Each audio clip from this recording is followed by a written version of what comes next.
ujeedada shirkan wada tashiga ayaa sidii loola xisaabtami lahaa hay'adaha injooyada caalamiga ee mashaariicda horumarineed ee ka fuliya gudaha dalka Soomaaliya kuwaasoo fadhigoodu yahay wadanka Kenya isla markaana dawladda Soomaaliya ay ku wargelisay dhammaan hay'adaha injooyada in xarumahooda ka dhigtaan gudaha Soomaaliya ayna shaqaaleysiiyaan muwaadiniinta Soomaaliyeed waxa shirka si wada jira u soo qaban qaabiyay wasaaradda qorsheynta maalgashiga iyo horumarinta dhaqaalaha ee xukuumadda federaalka Soomaaliya iyo hay'adda isku tagga ururada aan dawliga ahayn wasiirka wasaaradda qorsheynta maalgashiga iyo horumarinta dhaqaalaha xukuumadda Soomaaliya Jamaal Maxamed Xasan oo daafuray shirkan wada tashiga ayaa sheegay in loo baahan yahay sidii hay'adaha caalamiga ee ula shaqeyn lahaayeen dawladda Soomaaliya sababta aan u shirnay waxay ahayd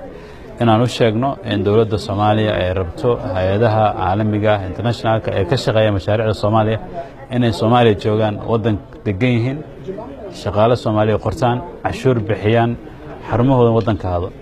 waqtigii nairobi la joogi jiray ama wadamo kale la joogi jiray Soomaaliya loo iman jiray maalin shaqo maalin ah ama laba maalmood ah meelaha la soo mabeeljiyo dhamaatay waxaan siinay ilaa 3 bishan sanadka inta ka hartay inay ku soo guuraan dhamaantood hay'adii January 1 banaanka joogta wali xafiisyada wadanka kale ku yaaleen saas oo kale maalmahan wadanka soo gaarta dawladda Soomaaliya lama shaqeyn doonto dawladda Soomaaliya ayaa sheegtay inaysan ogoleen hay'adaha aan xarumahooda ahayn gudaha dalka lagana noqonayo rusqada iyadoo la farayo dhammaan hay'adaha caalamiga in sanadka cusub ay dhaqangeliyaan awaamirta la faray sidoo kale wasiirka wasaaradda qorsheynta maalgashiga iyo horumarinta dhaqaalaha xukuumadda federaalka Soomaaliya Jamaal Maxamed Xasan ayaa sheegay in ahmiyad weyn u leedahay shirkan kaalin weyn ay ka qaadanaysa sidii deynta looga cafin lahaa dalka shirkan ahmiyad weyn buu leeyahay aragteen madaxdii hay'adaha dhan ayaa jooga qaar nairobi ka yimid kuwa meelo fofo ka yimid iyo kuwa gudaha sii jooga digniinta aan bixinayna waxaan rabnaa wadankan deyntiin laga cafiyo deyntina oo ka cafiyo in cashuur la ururiyo in dakhliga dawladda kor u kaco dakhli soo kaco hay'adahan boqolaal kumanaan kun oo qof ayaa u shaqeyn cashuur bix millions of dollars boqolaal milyan oo dollar ayay maamulaan cashuurna bixiyaan way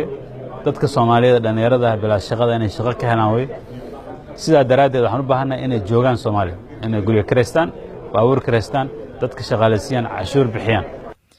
wasaaradda qorsheynta maalgashiga iyo horumarinta dhaqaalaha ayaa muddooyinkii dambe waday dadaalo ku aadan sidii xisaabtan dhab ah u wajihi lahaayeen hay'adaha caalamiga inta badan ka shaqeeya mashaariicda laga fuliyo gudaha dalka waxay tan muujinaysaa fulinta waajibaadka hor yaala wasaaradda Cabdullaahi Axmed Kulmiye warbaahinta qaranka Soomaaliyeed Muqdisho